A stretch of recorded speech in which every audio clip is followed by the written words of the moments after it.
Welcome to the flight levels. Air traffic controllers provide different levels of service to pilots depending on the class of airspace they are flying in. We all learn this in our private pilot training.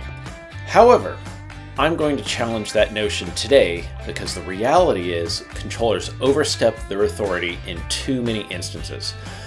Listen up, controllers. On today's episode, we're going after you.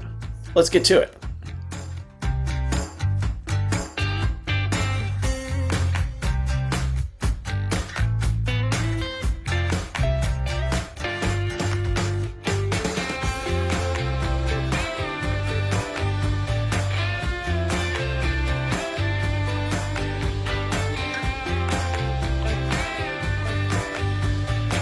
Before we dive into the different levels of service controllers provide pilots, we need to start with FAR Part 91, specifically 91.123, Compliance with ATC Clearances and Instructions. Paragraph B states, except in an emergency, no person may operate an aircraft contrary to an ATC instruction in an area in which air traffic control is exercised. Unfortunately for me, all of my upcoming complaints about ATC are going to get redirected right back here. Essentially, if a controller issues you an instruction, no matter how inconvenient for you, you need to shut up and do what they say. The only exception would be if you felt their clearance was hazardous to your health and you played your FAR 91.3 card, responsibility and authority of the pilot in command. But so long as ATC doesn't ask you to do something dangerous, you pretty much have to deal with their instructions. Okay, with that out of the way, let me explain my beef. When we fly in the National Airspace System, we have lots of choices to make. One of which is deciding to fly under the rules of IFR or VFR. Presuming the weather is adequate to safely make a flight under VFR, I am going to choose VFR all day long. Why is that, Joe? Because flying under IFR is extremely restrictive. Under IFR, you accept that there will likely be delays because controllers are providing a high level of separation between you and other traffic as well as terrain. On the other hand, flying under VFR places most of that responsibility onto the pilot. As such, when flying VFR, you can generally go along the exact route you want, at the exact altitude you want, and you get to manage the risk of those choices.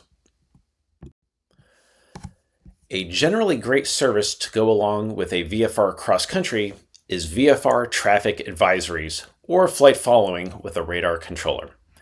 For me, the number one reason I choose to participate with flight following is if I have some kind of an issue, I instantly have someone to call for help. When I call them for help, this person knows exactly where I am. They are also very likely to be familiar with the airports and terrain around me in my moment of need. If I need to put my plane down in an unusual spot, this controller can send search and rescue to my exact location right now. Not only will they provide help when I declare an emergency, but if they suspect I am in need of assistance, they will declare an emergency on my behalf. Further, if any plane a controller is providing radar services goes missing, the controller does not simply give up and just assume the pilot landed. The controller's supervisor will start making phone calls to airports to find where the plane may have landed. And if the plane is not located, search and rescue services are initiated. Similar to always closing your VFR flight plans with flight service, if you are receiving radar flight following, always be sure to terminate your flight following. If you lose radio contact with a controller, don't assume they will just forget about you. You need to eventually reach out to someone in the ATC system, whether that's another controller along your route or even flight service, and explain who you were talking to, which frequency, and you are safe and well. This part of flight following is great, and this is why I accept putting up with the downsides of flight following. What I don't like about flight following is when controllers treat me like a pilot on an IFR flight plan. What are you talking about, Joe? What I'm talking about is when controllers issue me 30 degrees or more of turns for traffic. They also issue me altitude restrictions that I don't want. These control instructions are absolute garbage. Contrary to what controllers think, pilots are actually very good at separating ourselves. At the very least, it's in our best interest to be good at avoiding other traffic. As an example, let's take a look at a busy, non-towered airport on a weekend. How on earth is it possible that all 5 or 6 aircraft in the traffic pattern are able to keep from crashing into each other without the help of an air traffic controller? I'm not just talking about the planes established in the pattern making touch and goes. I'm also talking about new planes joining the fun from the north, or maybe coming from the east. There are also pilots on the ground looking for a gap to take off in. The point I'm making is that pilots are more than capable of making good decisions in regard to avoiding other aircraft.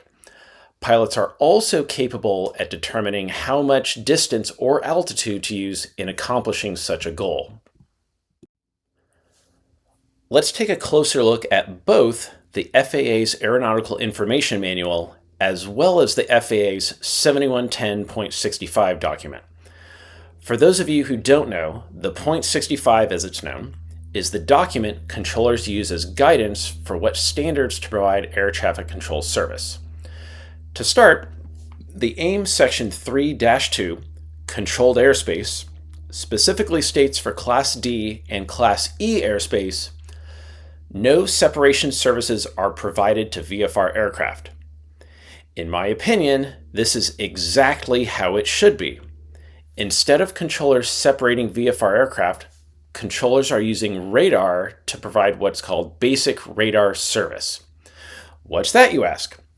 Jumping to AIM Section 4-1-18, Terminal Radar Services for VFR Aircraft, we see basic radar service includes the following. We have safety alerts, traffic advisories, limited radar vectoring, and sequencing. A little further down, we also see standard radar separation between VFR or between VFR and IFR aircraft is not provided. Let's break down those elements of basic radar service.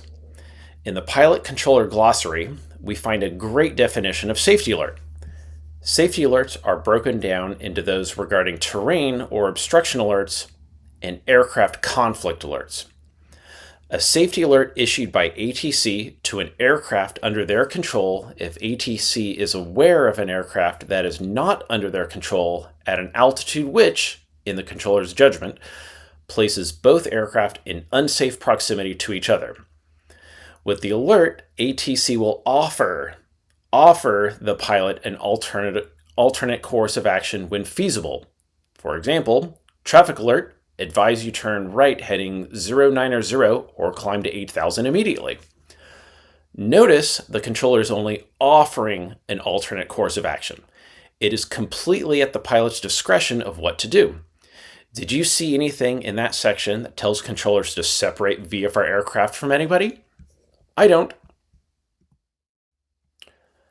Moving on in the pilot controller glossary to traffic advisories, we find advisories issued to alert pilots to other known or observed air traffic which may be in such proximity to the position or intended route of flight of their aircraft to warrant their attention. It goes on to describe where controllers may see such traffic, but again, I fail to see anywhere that controllers are separating VFR aircraft from anybody. These are just advisories. It is up to the pilot in command to decide what action is to be taken. For limited radar vectoring, the pilot controller glossary shows radar vectoring as provision of navigational guidance to aircraft in the form of specific headings based on the use of radar. It does not differentiate limited radar vectoring. However, in the .65, section 5-6-1 vectoring, letter G says, vector aircraft operating VFR at those locations where a special program is established, or when a pilot requests, or you suggest, and the pilot concurs. Section 7-6-1 basic radar service to VFR aircraft, where it lists the elements of basic radar service, instead of simply limited radar vectoring, it adds when requested by the pilot. Again, I feel it would be fine for controllers to issue vectors when requested by the pilot. I'm very frustrated with controllers who issue me unsolicited vectors. And lastly, we have sequencing. The pilot controller glossary does not contain sequencing, but the .65 section under Air Traffic Control, Terminal 3-8-1 says, establish the sequence of arriving and departing aircraft by requiring them to adjust flight or ground operation as necessary to achieve proper spacing. Fair enough. If I'm near my destination airport and there are several other arrivals, I feel it would be fine for the controller to issue me instructions to establish myself in the sequence of arrivals.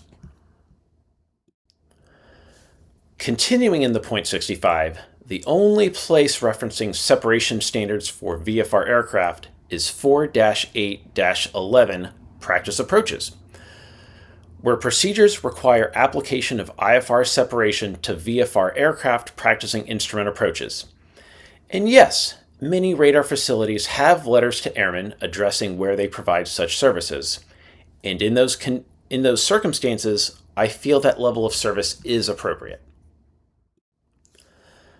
But Joe, you say, surely air traffic controllers provide separation to VFR aircraft somewhere.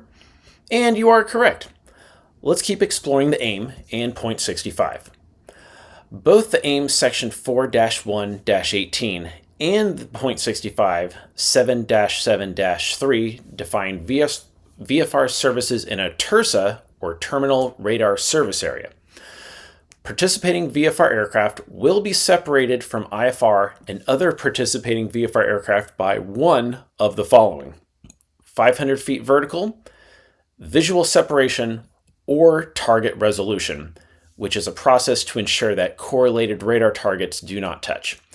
So again, fair enough. If I am flying through a TERSA and the controller wants to assign me an altitude or a vector to avoid another participating aircraft, I can accept that. Okay, how about Class Charlie airspace? Per the AIM 3-2-4, controlled airspace Class Charlie, separation is provided within the Class Charlie airspace and the outer area after two-way radio communications and radar contact are established. Remember that outer area part. We're going to circle back to that in a few minutes. VFR aircraft are separated from IFR aircraft within the Class Charlie airspace by any of the following: visual separation, 500 feet vertical separation, target resolution, and wake turbulence separation will be provided. And it goes on to describe those circumstances. Did you see any separation of VFR to VFR? I haven't yet. Moving on to AIM 4-1-18, paragraph C, Class Charlie service. This service provides, in addition to basic radar service, which we covered earlier, approved separation between IFR and VFR aircraft, like we just described in AIM 3-2-4, and sequencing of VFR arrivals to the primary airport. Okay, cool. Still no separation for VFR to VFR. How about the .65? Well, Section 7-8-2, Class Charlie services say, Class Charlie services include the following: sequencing of all aircraft to the primary airport, standard IFR services to IFR aircraft, separation, traffic advisories, and safety alerts between IFR and VFR aircraft. Mandatory traffic advisories and safety alerts between VFR aircraft. And 7-8-3 describes those VFR to IFR standards as one of the following: visual separation, 500 feet vertical, or target resolution. So even when providing separation between VFR and IFR aircraft in Class Charlie airspace, controllers don't need a ton of lateral separation. Okay, so the one thing VFR aircraft should be expecting differently between Class Echo and Class Charlie airspace services is that traffic advisories and safety alerts are mandatory in Class C, whereas they are not mandatory in Class E. Again, I don't see any VFR to VFR separation requirements. And even when providing separation between VFR and IFR aircraft, controllers are only required to have 500 feet vertically or target resolution laterally. Okay, Joe, this has gone far enough. There's no way you're going to tell me that ATC doesn't need to provide separation between VFR aircraft and Class Bravo airspace. Well, you're right. Class Bravo, being the most restrictive airspace, does require separation between VFR aircraft. But it's probably less than you think. Let's jump straight to the .65 7-9-4 Class Bravo separation. VFR aircraft must be separated from all aircraft that weigh more than 19,000 pounds and turbojets by no less than 1.5 miles separation or 500 feet vertical separation or visual separation. For traffic that is 19,000 pounds or less, that 1.5 mile separation goes down to just target resolution. For reference, 19,000 pounds is the max takeoff weight of the new Cessna Sky Courier. The largest King Airs and Beech 1900s are slightly less than 19,000 pounds. You may have noticed we haven't talked about Class Gulf airspace. That's because Gulf is uncontrolled airspace. One of the few references to it is in the .65 5-6-1 vectoring. Vector aircraft in Class Gulf airspace only upon pilot request and as an additional service. You should be receiving basic radar service everywhere other than Class Gulf airspace, which includes safety alerts, traffic advisories, radar vectors with your concurrence and sequencing. Now that we have the requirements fresh, yeah, right, I realize we've covered a lot of information, so here's a quick summary. In Class Delta and Echo airspace, there is no separation service for VFR aircraft. In a TURSA, you will be separated from IFR and participating VFR aircraft. In Class Charlie, you'll only get separation from IFR traffic, and finally, in Class Bravo, you will get separation from everybody. Time to call out the controllers. Center controllers, listen up. Earlier this year, I was with a student practicing VFR cross countries. We departed a non-towered airport heading south and initiated flight following. After being radar identified, the controller issued us a safety alert for an aircraft that was squawking 1200 and not talking to them. The traffic was about 7 miles away and opposite direction. My student advised that we were looking for the traffic. The controller then issued us a vector 30 degrees to the left for traffic. Again, I understand that we have to comply with ATC instructions, so we did. But why on earth did the controller give us a vector for a VFR target 7 miles away? That sucked. Center controllers, please stop giving vectors that you don't need to issue. If you would like to continue giving us advisories as to the location of the other aircraft, by all means, I welcome that. But let me and my student decide if we truly need to change course. Okay, next on the list is my local TRACON. While flying through under VFR flight following, you routinely vector me for other traffic. You do this for both IFR and VFR traffic. Please stop. Instead, please tell me where the traffic is. If you would like to offer a suggested heading, then by all means, I may consider it. Remember a few minutes ago when I said to hold on to that thought about Class Charlie outer area? Well, NorCal, which is the TRACON for the San Francisco Bay Area, treats their entire airspace as a Class Charlie outer area. How would a pilot expect to know this? Well, they did have a letter to airmen that explained this feature. However, it expired in 2023 and has not been renewed since. So I'm not sure how they expect pilots to know this. But even still, There is only a requirement for separation between VFR to IFR in Class Charlie airspace. There is no requirement for VFR to VFR separation. Pilots flying through NorCal may be surprised because we are routinely given vertical separation between VFR aircraft. We are also vectored far more than necessary in my opinion. Remember, the separation between IFR and VFR in Class Charlie only requires target resolution, 500 feet vertical, or visual separation. NorCal, please stop unnecessarily restricting VFR aircraft. If you would like to advise us where the traffic is, then yes, that would be great. I have not given up on flight following yet, but I know several pilots who do not bother with VFR flight following because controllers are overly restrictive. I understand controllers do what they do with good intentions. Safety is important, and nobody wants two airplanes to come too close to each other. But there is a better balance. Controllers, understand that pilots are already pretty good at keeping themselves separated. If a pilot wants a vector, they will request one. The existing standards for separation in services are excellent.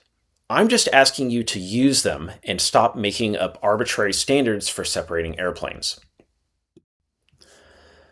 To the pilots in the audience, it is totally your discretion as to if you want to utilize VFR flight following or not.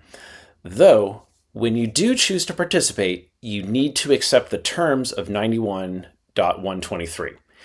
Even if your controller gives you a restriction you don't like, you must follow it. Alternatively, if you don't want to be given restrictions, you don't have to participate. You just need to follow the requirements of Part 91 regarding entering different classes of airspace. Today, we threw some shade at some air traffic control facilities. We also explored the specifics of the separation services required in different classes of airspace. Thank you for watching. Let me know in the comments if you learned anything. Pilots, where have you experienced controllers issuing you excessive restrictions or vectors? Controllers, tell me where I'm wrong. Is there a requirement you follow that I'm not aware of? Please let me know.